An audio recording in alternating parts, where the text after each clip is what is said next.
আসসালামু আলাইকুম। Master medical সায়েন্সের পক্ষ থেকে সবাইকে শুভেচ্ছা জানাচ্ছি। আমরা আজকে জেনারেল অ্যানেস্থেটিক যে ড্রাগগুলো আছে সেগুলো নিয়ে কথাবার্তা বলবো। খুবই গুরুত্বপূর্ণ একটা টপিকস। তো আলোচনার শুরুতেই আমাদেরকে জানতে হবে যে জেনারেল অ্যানেস্থেসিয়া বলতে আমরা আসলে কাকে বোঝাচ্ছি।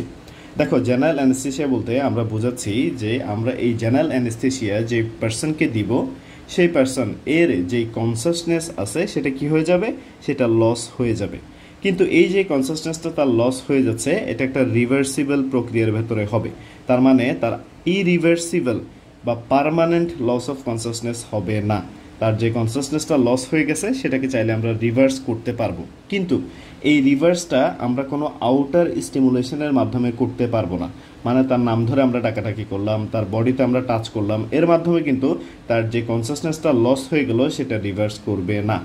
এবং এই কনসাসনেস লস হয়ে যাওয়ার পাশাপাশি এই জেনারেল অ্যানেস্থেটিক ড্রাগগুলোর আরও কিছু প্রপার্টি থাকবে, যেমন এগুলা অ্যানালজেসিয়া প্রোভাইড করবে। তার মানে যেই পেশেন্টকে আমরা এই ড্রাগগুলো দিচ্ছি তার ব্যথা অনুভূত হবে না। অ্যামনেজিয়ার একটা প্রপার্টি সেখানে থাকবে, যে এই জেনারেল অ্যানেস্থেটিক দেওয়ার পরে যেই ঘটনাগুলো তার সাথে হবে সেগুলো তার মনে থাকবে না। তার মাসেলগুলো রিল্যাক্স হয়ে যাবে এবং তার যে রিফ্লেক্স আছে সেই রিফ্লেক্সগুলো লস হয়ে যাবে। তাহলে আমরা এক কথায় বলতে পারি জেনারেল অ্যানেস্থেটিক বলতে আমরা আসলে কাকে বোঝাচ্ছি? Reversible loss of consciousness from which a patient cannot be aroused by outer stimulation which is associated with analgesia, amnesia, muscle relaxation, loss of reflex. এখন কথা হচ্ছে এই যে জেনারেল অ্যানেস্থেটিক ড্রাগগুলো আছে এগুলোকে আমরা কোথায় ব্যবহার করি।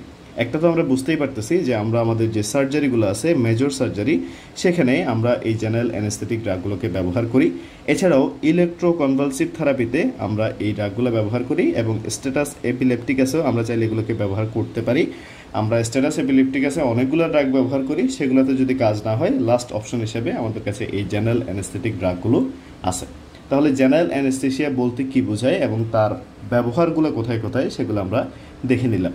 এখন চলো জেনারেল অ্যানেস্থেটিক যে ড্রাগগুলো আছে সেগুলোর সাথে আমরা পরিচিত হই। ড্রাগগুলোকে বেসিকলি আমরা দুইটা ভাগে ভাগ করি। কিছুকে আমরা বলি হচ্ছে যে ইনহেলেশনাল জেনারেল অ্যানেস্থেটিক ড্রাগ, আর কিছুকে বলি হচ্ছে ইন্ট্রাভেনাস জেনারেল অ্যানেস্থেটিক ড্রাগ। আচ্ছা, তো শুরুতেই চলো ইনহেলেশনাল যে ড্রাগগুলো আছে সেগুলোর সাথে আমরা একটু পরিচিত হই। ইনহেলেশনাল ড্রাগগুলো বেসিকলি দুই ধরনের, কিছু হচ্ছে গ্যাস আর কিছু হচ্ছে ভোলাটাইল লিকুইড। ভোলাটাইল লিকুইড বলতে কি বোঝানো হচ্ছে যে এগুলো বেসিকলি লিকুইড, বাট এগুলো যখন আমরা পার্সনকে দেই তখন এগুলো গ্যাস হিসেবে তার বডিতে যায়। ওকে, তো গ্যাসের ভেতরে কি কি আছে? গ্যাসের ভেতরে আছে হচ্ছে যে নাইট্রাস অক্সাইড, আছে জ্যানন, আছে হচ্ছে সাইক্লোপ্রোপেন। ওকে, এরপরে ভোলাটাইল লিকুইডসগুলোর ভেতরে আছে হচ্ছে ইথার, আছে হ্যালোথেন, আছে হচ্ছে ডেসফিউরেন এবং আইসোফিউরেন, সিবোফিউরেন এবং এনফিউরেন। এই ড্রাগগুলো সম্পর্কে আমরা জানবো ইনহেলেশনাল অ্যানেস্থেটিক এর ভেতরে। আচ্ছা, এরপরে আইভি যে অ্যানেস্থেটিকগুলো আছে এগুলোকে আবার আমরা দুই ভাগে ভাগ করি। কিছুকে বলি হচ্ছে যে ফাস্ট অ্যাক্টিং, কিছু হচ্ছে স্লোয়ার অ্যাক্টিং।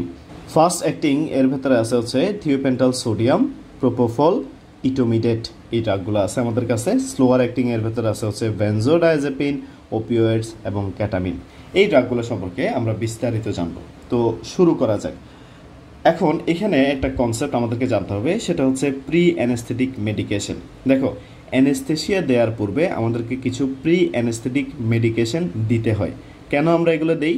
এখানে বলা হচ্ছে যে এগুলোকে আমরা ব্যবহার করি কেন, এগুলোকে আমরা অ্যানেস্থেসিয়ার পূর্বে ব্যবহার করি। কিন্তু কেন ব্যবহার করি? আমাদের যে অ্যানেস্থেসিয়া আছে এর এক্সপিরিয়েন্সটাকে সেফ এবং প্লেজেন্ট করার জন্যই বেসিকলি আমরা এই প্রি অ্যানেস্থেটিক মেডিকেশনগুলোকে ব্যবহার করি। আমরা একটু এক্সাম্পল দিলে বিষয়গুলো আরও ক্লিয়ার হবে। যেমন আমরা যেই পার্সনকে অ্যানেস্থেসিয়া দিতে যাচ্ছি, যার একটা মেজর সার্জারি হতে যাচ্ছে, তার অবশ্যই অ্যাংজাইটি থাকবে এবং সেই অ্যাংজাইটি থেকে তাকে মুক্ত করার জন্য আমরা বেনজোডায়াজেপিন এখানে ব্যবহার করতে পারি। বেনজোডায়াজেপিনের ভেতরে বেসিক্যালি আমরা ডায়াজিপাম, মিডাজোলাম, ক্লোনাজিপাম, ব্রোমাজিপাম এগুলো আমরা ব্যবহার করি। আচ্ছা, আর যেই পার্সনকে আমরা অ্যানেস্থেসিয়া দিতে যাচ্ছি তাকে একটু সিডেট করার জন্য আমরা কি ব্যবহার করতে পারি? আমরা বারবিচুরেটসগুলো ব্যবহার করতে পারি। যেমন আমরা এখানে ফিনোবারবিটন, পেন্টোবারবিটাল এগুলো আমরা এখানে ব্যবহার করতে পারি। আচ্ছা, এর পরবর্তীতে যেই পার্সনকে আমরা অ্যানেস্থেসিয়া দিব তার অ্যালার্জিক রিয়েকশনগুলোকে প্রিভেন্ট করার জন্য আমরা কি ব্যবহার করতে পারি? আমরা অ্যান্টিহিস্টামিন ব্যবহার করতে পারি। যেমন ক্লোরফেনিরামিন, ডেক্সামেথাসোন এগুলো চাইলে আমরা ব্যবহার করতে পারি। আচ্ছা, এর পরবর্তীতে আমাদের এইখানে আমরা যেই পার্সনকে অ্যানেস্থেসিয়া দিচ্ছি আমরা বলে আসছি যে ওই পার্সনের যে রিফ্লেক্সগুলো আছে সেগুলো কি হয়ে যাবে, সেগুলো লস হয়ে যাবে। এখন রিফ্লেক্সগুলো যদি লস হয়ে যায় তাহলে এইখানে কি হতে পারে যে আমাদের যে স্টোমাকের কন্টেন্টগুলো আছে সেই কন্টেন্টগুলো কি হতে পারে, লাংসের ভেতরে অ্যাসপিরেশন হইতে পারে। সেই অ্যাসপিরেশনটাকে প্রিভেন্ট করার জন্য এবং আমাদের যেই পোস্ট সার্জিক্যাল নজিয়া ভমিটিং হয় সেটাকে প্রিভেন্ট করার জন্য আমরা চাইলে এখানে অ্যান্টি এমেটিক্সগুলো ব্যবহার করতে পারি। অ্যান্টি এমেটিক্সের ভিতরে আমরা ডোমপেরিডন, মেটোক্লোপ্রোমাইড, অনডেনসেট্রন এগুলো আমরা ব্যবহার করি। আচ্ছা, এখন আমাদের এই যে পার্সন আছে সেই পার্সনের ইনটিউবেশন এবং মাসেল রিল্যাক্সেশনের জন্য আমরা চাইলে কি করতে পারি, মাসেল রিল্যাক্সেন্ট ব্যবহার করতে পারি। যেমন সাক্সামেথোনিয়াম, ভিকিউরিয়াম এবং অ্যাট্রাকিউরিয়াম এগুলো চাইলে আমরা এখানে ব্যবহার করতে পারি। আচ্ছা, এর পরবর্তীতে ওই পার্সনকে অ্যানালজেসিয়া প্রোভাইড করার জন্য যাতে তার ব্যথা অনুভূত না হয় আমরা কি ব্যবহার করতে পারি, ওপিওয়েড যে অ্যানালজেসিকগুলো আছে সেগুলোকে আমরা ব্যবহার করতে পারি। যেমন মরফিন, প্যাথেডিন, ফেন্টানিল, নেলবিউফিন এগুলোকে আমরা চাইলে ব্যবহার করতে পারি। আচ্ছা, এখন আমাদের যে পার্সন আছে তার অ্যাসিড প্রোডাকশন যাতে কম হয় স্টোমাকের ভেতরে সেজন্য আমরা চাইলে প্রোটন পাম্প ইনহিবিটরগুলো ব্যবহার করতে পারি। ওমিপ্রাজল, প্যান্টোপ্রাজল, ইসোমিপ্রাজল এই ড্রাগগুলো আমরা ব্যবহার করতে পারি। পাশাপাশি আমরা H2 ব্লকার চাইলেও ব্যবহার করতে পারি। H2 ব্লকার চাইলেও আমরা কি করতে পারি, এখানে ব্যবহার করতে পারি। এর পরবর্তীতে পার্সন এর ব্রেডিকার্ডিয়া এবং সিক্রেশনকে প্রিভেন্ট করার জন্য আমরা চাইলে এখানে অ্যাট্রোপিন ব্যবহার করতে পারি। আচ্ছা, তো অ্যাট্রোপিন এখন ব্যবহার করা হয় না, এর সাইড ইফেক্টগুলোর জন্য বেশিরভাগ সময় অ্যাট্রোপিন ব্যবহার করা হয় না। কারণ কি, কারণ অ্যাট্রোপিন ব্লাড ব্রেন যে ব্যারিয়ার আছে আমাদের সেটাকে ক্রস করতে পারে, সেজন্য এটাকে একটু কম ব্যবহার করা হয়। কাকে তাহলে ব্যবহার করা হয়, এখানে বেসিকলি গ্লাইকোপাইরোলেটগুলোকে ব্যবহার করা হয়। কাকে ব্যবহার করা হয়, গ্লাইকোপাইরোলেটগুলোকে ব্যবহার করা হয়ে থাকে। এখন এই যে গ্লাইকোপাইরোলেটগুলো আছে এগুলোকে কেন ব্যবহার করা হয়, কারণ এগুলো ব্লাড ব্রেন যে ব্যারিয়ারটা আছে সেই ব্লাড ব্রেন ব্যারিয়ারকে ক্রস করতে পারে না। আচ্ছা, এর পরবর্তীতে আমাদের সার্জারির পূর্বে কি করতে হয়, আমাদের জিএটিকে খালি করতে হয়। এই জিএটিকে খালি করার জন্য আমরা এখানে চাইলে ল্যাক্সেটিভ, এনেমা এগুলোর ব্যবহার করতে পারি। এর পরবর্তীতে সার্জিক্যাল প্রসিডিউরের মাধ্যমে কি হতে পারে, পার্সনের বডিতে ইনফেকশন ট্রান্সফার হইতে পারে। সেই ইনফেকশনকে প্রিভেন্ট করার জন্য আমরা এখানে ব্রড স্পেকট্রাম অ্যান্টিবায়োটিকগুলো ব্যবহার করি। যেমন সেকেন্ড, থার্ড অথবা ফোর্থ জেনারেশনের সেফালোস্পোরিন এগুলো আমরা এখানে ব্যবহার করতে পারি। আচ্ছা, তাহলে প্রি অ্যানেস্থেটিক মেডিকেশন আমরা বুঝলাম যে অ্যানেস্থেসিয়ার যে এক্সপিরিয়েন্স সেটাকে সেফ এবং প্লেজেন্ট করার জন্য এগুলোকে আমরা ব্যবহার করি, এবং কোন কারণে কোন ড্রাগটা আসলে ব্যবহার করা হচ্ছে এখানে আমরা সেটাকে দেখে নিলাম। এগুলো হচ্ছে প্রি অ্যানেস্থেটিক মেডিকেশন। আচ্ছা, এখন আমাদের যে জেনারেল অ্যানেস্থেটিক ড্রাগগুলো আছে এগুলা কোন মেকানিজমের মাধ্যমে কাজ করে আমরা একটা আইডিয়া আমরা এখান থেকে নিতে চাই। দেখো, আমাদের যেই জেনারেল অ্যানেস্থেসিয়ার ড্রাগগুলো আছে এগুলো বেসিকলি আমাদের সেন্ট্রাল নার্ভাস সিস্টেমে কাজ করে, আর এগুলো কাজ করার মাধ্যমে আমরা জানি যে লস অফ কনসাসনেস হয়। তার মানে এরা আসলে আমাদের ব্রেনকে ডিপ্রেস করে। এখন ব্রেনকে কীভাবে ডিপ্রেস করা যাবে এগুলো আমরা অনেকবার আলোচনা করে আসছি। যেমন দেখো, আমাদের যে ইনহেলড জেনারেল অ্যানেস্থেটিক ড্রাগগুলো আছে এগুলো কি করে, এগুলো গাবা এর অ্যাক্টিভিটি বাড়ায়। আর আমরা জানি যে গাবা হচ্ছে একটা ইনহিবিটরি নিউরোট্রান্সমিটার, এটার পরিমাণ বাড়লে আমাদের ব্রেন ডিপ্রেস হয়। এছাড়াও আমাদের এই যে ড্রাগগুলো আছে এগুলা গ্লাইসিন অ্যাগনিস্ট হিসেবে কাজ করে। তার মানে এরা কি করে, এরা গ্লাইসিনের অ্যাক্টিভিটি বাড়ায়। আর আমরা জানি যে গাবা আর গ্লাইসিন এই দুটো হচ্ছে আমাদের ব্রেনের মেজর যে ইনহিবিটরি নিউরোট্রান্সমিটার সেগুলা। সো এগুলোর পরিমাণকে যদি আমরা কোনোভাবে বাড়াইতে পারি তাহলে এটা আমাদের কি করবে, সেন্ট্রাল নার্ভাস সিস্টেমকে ডিপ্রেস করবে। আচ্ছা, এছাড়াও আমাদের এই যে ড্রাগগুলো আছে এগুলো কি করে, এরা পটাশিয়াম চ্যানেল ওপেনিংয়ের মাধ্যমে কাজ করে। দেখো, পটাশিয়াম চ্যানেল ওপেন হইলে কি হবে, আমরা চিন্তা করলাম যে এটা হচ্ছে আমাদের একটা কোষ, এখানে হচ্ছে একটা পটাশিয়াম চ্যানেল আছে। তো পটাশিয়াম চ্যানেল ওপেন হইলে কি হবে, দেখো আমরা জানি যে আমাদের কোষের ভেতরে পটাশিয়ামের যে কনসেন্ট্রেশন এটা অনেক বেশি থাকে আমাদের কোষের বাইরের তুলনায়, যার জন্য আমাদের এই পটাশিয়াম চ্যানেলটা যখন খুলে যাবে তখন ভেতর থেকে বাইরে পটাশিয়াম অনেক বেশি পরিমাণে চলে যাবে। যেহেতু পটাশিয়াম একটা পজিটিভ আয়ন, তার মানে আমাদের এই পজিটিভ আয়ন কোষের বাইরে চলে যাচ্ছে। তার মানে কি হচ্ছে, আমাদের কোষের ভেতরে যে নেগেটিভ আয়নের সংখ্যা সেই নেগেটিভ আয়নের সংখ্যা বেড়ে যাচ্ছে রিলেটিভলি। সো আমাদের কোষটা আমরা বলতে পারি যে এক ধরনের ডিপ্রেশন এর ভেতরে যাচ্ছে। আচ্ছা, তাহলে এভাবেও আমাদের যেই জেনারেল অ্যানেস্থেসিয়া ড্রাগগুলো আছে সেগুলো কাজ করে। এখন এখানে ক্যাটামিন এবং নাইট্রাস অক্সাইড সম্পর্কে একটা গুরুত্বপূর্ণ কথা হচ্ছে যে এগুলো উপরের মেকানিজমগুলো ছাড়াও এগুলা গ্লুটামেট এর যে অ্যাক্টিভিটি আছে সেটাকে ডিক্রিজ করে দেয়। কীভাবে ডিক্রিজ করে? তারা NMDA যেটা একটা গ্লুটামেটের রিসেপ্টর, এটার অ্যান্টাগনিস্ট হিসেবে কাজ করে। যেহেতু গ্লুটামেট এর একটা রিসেপ্টর হচ্ছে NMDA এবং NMDA এর অ্যান্টাগনিস্ট হিসেবে কাজ করে, সো আমরা বলতে পারি যে তারা গ্লুটামেটের যে অ্যাক্টিভিটি সেটাকে কমিয়ে দেয়। আর আমরা সবাই জানি যে গ্লুটামেট হচ্ছে একটা এক্সাইটেটরি নিউরোট্রান্সমিটার, সো এই এক্সাইটেটরি নিউরোট্রান্সমিটারকে কমাচ্ছে, পাশাপাশি ইনহিবিটরি নিউরোট্রান্সমিটারকে বাড়ানোর মাধ্যমেই বেসিক্যালি আমাদের যেই জেনারেল অ্যানেস্থেসিয়া ড্রাগগুলো আছে এগুলো কাজ করে।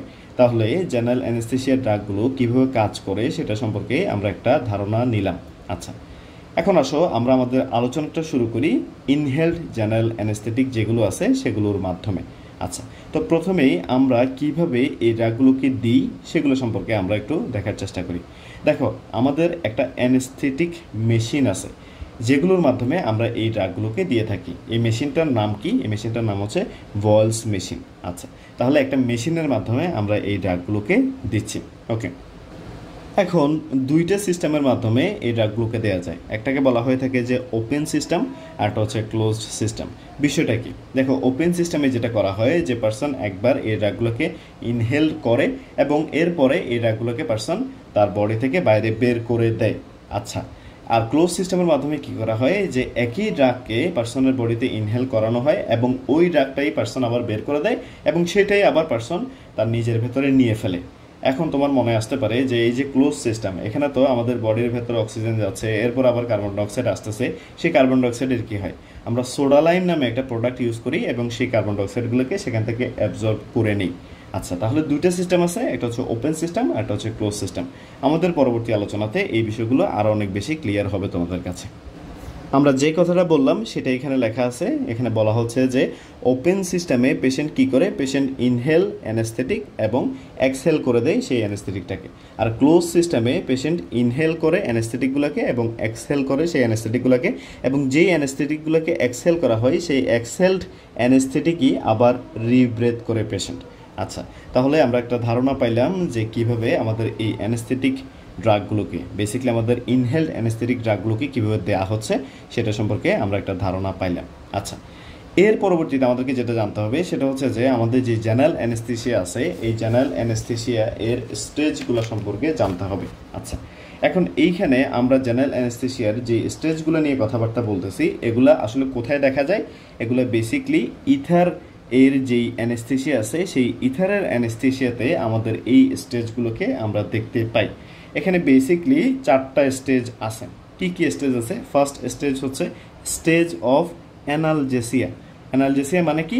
আমাদের পার্সন পেইন ফিল করবে না, তাহলে ফার্স্ট স্টেজে অ্যানালজেসিয়ার ইফেক্টটা আমরা পাবো। সেকেন্ড স্টেজে কি হবে? পার্সন এর ডিলেরিয়াম হবে, পার্সনের কনফিউশন হবে। থার্ড স্টেজে গিয়ে আমরা দেখব যে এখানে কি হচ্ছে। থার্ড স্টেজে আমরা যেই অ্যানেস্থেটিয়াটা পাই সেই অ্যানেস্থেসিয়া ব্যবহার করে আমরা সার্জারি করি, যার জন্য থার্ড স্টেজের নামকরণ করা হয়েছে সার্জিক্যাল অ্যানেস্থেসিয়া। আচ্ছা, এবং থার্ড স্টেজে আমাদের যে এয়ারওয়ে, ব্রিদিং এবং সার্কুলেশন আছে মানে ABC, এগুলো মেনটেনড থাকে। এগুলো মেনটেন থাকে বলেই তো পার্সনটা বেঁচে থাকে এবং সার্জিক্যাল অ্যানেস্থেসিয়াতে আমরা সার্জারিটা করতে পারি। আচ্ছা, এখন এইগুলো হচ্ছে আমাদের নর্মাল অ্যানেস্থেসিয়ার কথাবার্তা। কিন্তু অ্যানেস্থেসিয়ার যদি ওভারডোজ হয়ে যায় তাহলে আমরা যেটা দেখতে পারি সেটা হচ্ছে স্টেজ 4। এই স্টেজ 4-এ কী হয়? মেডুলারি প্যারালাইসিস হয়। এবং ফিফথ স্টেজ হচ্ছে আমরা যদি ডোজ আরও বাড়াই তাহলে কী হবে? পার্সন এর ডেথ হয়ে যাবে। আচ্ছা, তাহলে দেখো জেনারেল অ্যানেস্থেসিয়ার যে স্টেজগুলো, এই স্টেজগুলো আমরা দেখতেছি বেসিক্যালি ইথার অ্যানেস্থেসিয়ার মাধ্যমে। এই স্টেজগুলোকে আমরা পার্থক্য করতে পারি, অন্য যে অ্যানেস্থেসিয়াগুলো আছে সেগুলোতে এইভাবে ডিমার্কেট করা যায় না এই স্টেজগুলোকে। আচ্ছা, তাহলে এখানে বেসিক্যালি 4টা অথবা 5টা স্টেজ আছে এবং আমরা দেখতেছি যে ফোর্থ স্টেজ যেটাকে বলা হচ্ছে যে মেডুলারি প্যারালাইসিস, সেই মেডুলারি প্যারালাইসিস কিন্তু শুধুমাত্র ওভারডোজ হইলে তখনই দেখা যায়। এবং থার্ড স্টেজ যেটাকে বলা হচ্ছে সার্জিক্যাল অ্যানেস্থেসিয়া, সেখানেই আমরা বেসিক্যালি পার্সন এর যে সার্জারিটা আছে সেটা করে থাকি। আচ্ছা, এখন এই থার্ড স্টেজের আবার 4টা প্লেন আছে। এই থার্ড স্টেজে কি আছে? 4টা প্লেন আছে। এই 4টা প্লেনের যে সেকেন্ড প্লেন আছে এই সেকেন্ড প্লেনটাতেই বেসিক্যালি আমরা কি করি? আমাদের সার্জারিগুলো করে থাকি। এগুলো সম্পর্কে বিস্তারিত আমার মনে হয় জানার কোনো প্রয়োজন নাই, জাস্ট আমরা এতটুকু জানলেই হবে যে আমাদের এই জেনারেল অ্যানেস্থেটিক এর স্টেজগুলো কি কি। ওকে, আচ্ছা, এখন চলো আমরা ইন্ডিভিজুয়াল যে ড্রাগগুলো আছে সেগুলো সম্পর্কে একটু জানার চেষ্টা করি। শুরু করি আমরা হচ্ছে নাইট্রাস অক্সাইডকে দিয়ে।